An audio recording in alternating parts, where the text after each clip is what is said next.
ಎಲ್ರಿಗೂ ನಮಸ್ಕಾರ. ನಿಜವಾಗ್ಲೂ ನಮ್ಮ ಕನ್ನಡಿಗರಿಗೆ, ನಮ್ಮ ಕನ್ನಡ ಜನತೆಗೆ ಯಾವ ತರ ನಾನು ಕೃತಜ್ಞತೆ ಹೇಳಬೇಕು ಅಂತಾನೆ ಗೊತ್ತಾಯ್ತಿಲ್ಲ.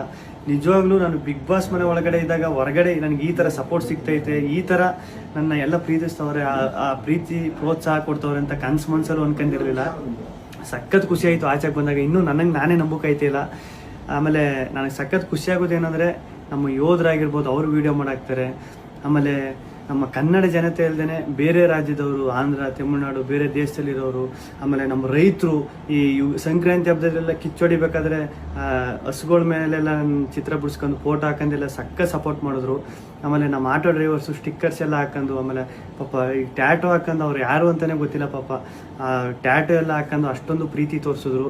ಒಬ್ರು ಇಬ್ರು ಅಂತ ಹೇಳೋಕ್ಕಾಗೋದಿಲ್ಲ, ಚಿಕ್ಕ ಮಕ್ಕಳಿಂದ ಹಿಡಿದು ದೊಡ್ಡವ್ರವರೆಗೂ ಅಷ್ಟೊಂದು ಪ್ರೀತಿ ಪ್ರೋತ್ಸಾಹ ಕೊಟ್ಟು ಈಗಲೂ ಕೊಡ್ತಾ ಇದ್ದೀರಿ. ನಿಜವಾಗ್ಲೂ ನಾನು ಬದುಕಿರೋವರೆಗೂ ಇನ್ನೊಂದು ಸಖತ್ತು ಆಶ್ಚರ್ಯ ಆಗಿದ್ದು, ಖುಷಿಯಾಗಿದ್ದು. ನಮ್ಮ ಮೀಡಿಯಾ, ನಮ್ಮ ನ್ಯೂಸ್ ಚಾನೆಲ್ಗಳು ಅಷ್ಟೊಂದು ಸಪೋರ್ಟ್ ಮಾಡಿದ್ರು ನಂದು. ಆಮೇಲೆ ನಮ್ಮ ಸೋಷಿಯಲ್ ಮೀಡಿಯಾದಲ್ಲಿ ನಾನು ನಿಜವಾಗ್ಲೂ ಒಂದೇ ಒಂದು ನನ್ನ ಬಗ್ಗೆ ಒಂದು ನೆಗೆಟಿವ್ ವಿಡಿಯೋ ಆಗಲಿ, ಒಂದು ಟ್ರೋಲ್ ವಿಡಿಯೋ ಆಗಲಿ ಸತ್ಯವಾಗ್ಲೂ ನೋಡಿಲ್ಲ. ನಿಮ್ಮ ಪ್ರೀತಿ ಪ್ರೋತ್ಸಾಹ ಎಲ್ಲ ಹಿಂಗೆ ಇರಲಿ ಕೊನೆವರೆಗೂ. ಹಿಂಗೆ ಐತೆ. ನಾನು ಈ ಪ್ರೀತಿ ಪ್ರೋತ್ಸಾಹನ ಕೊನೆವರೆಗೂ ಉಳಿಸ್ಕೊತೀನಿ. ಧನ್ಯವಾದಗಳು.